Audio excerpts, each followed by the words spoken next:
ici à Buja Santabou depuis maintenant une semaine pour deux formations, l'une en gouvernance associative et l'autre au niveau de la coordination thématique et régionale à Bujumbura, mais aussi dans la région des Grands Lacs.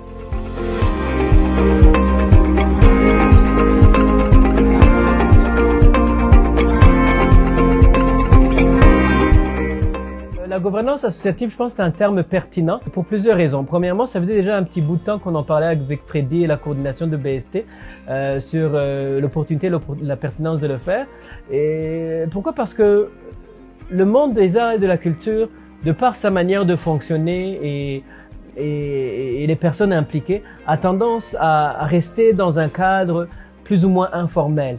Or, certaines contraintes, ne fût-ce que administratives et financières, sont de plus en plus présentes parce que oui, on est dans le monde des arts et de la culture, mais on doit aussi gérer les structures comme des structures classiques, standards, quoi. Donc quelque part, il faut qu'il y ait des règles en place pour être non seulement crédible par rapport à ce qu'on fait, mais également surtout être crédible de par la manière qu'on le fait. Et souvent, si on n'est pas capable de démontrer que on gère bien notre organisation, qu'on prend bien les décisions, qu'on les documente, des fois il est difficile de créer, de nouer des partenariats. Des fois, il est difficile de convaincre un financier de pouvoir mettre de l'argent dans ton organisation parce qu'il n'est pas sûr de la manière dont tu vas utiliser ton organisation, il n'est pas sûr de la manière dont on prend les décisions. Et surtout, depuis les 20-25 dernières années, on a eu beaucoup d'enjeux au niveau des organisations qui explosent, des organisations qui se scindent, juste parce que on n'a pas su prendre bien les bonnes décisions.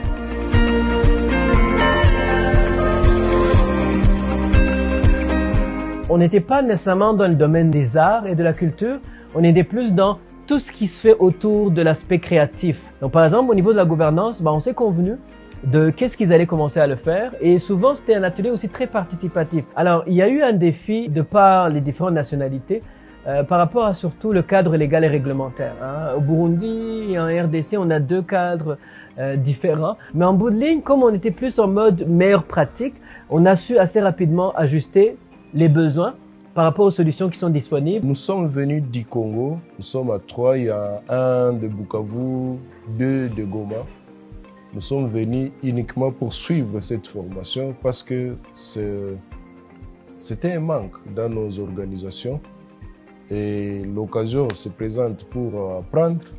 On s'est dit, on est obligé d'être là pour professionnaliser nos structures.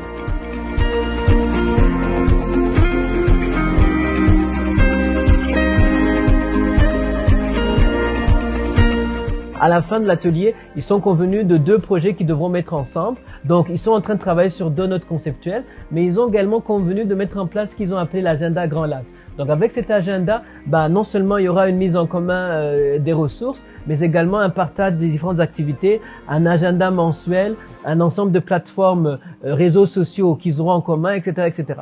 Mais tout ça, ça s'est co-construit à partir de questions, à partir d'engagement et à partir d'un esprit de partage et de collaboration par rapport à des intérêts qu'ils ont en commun.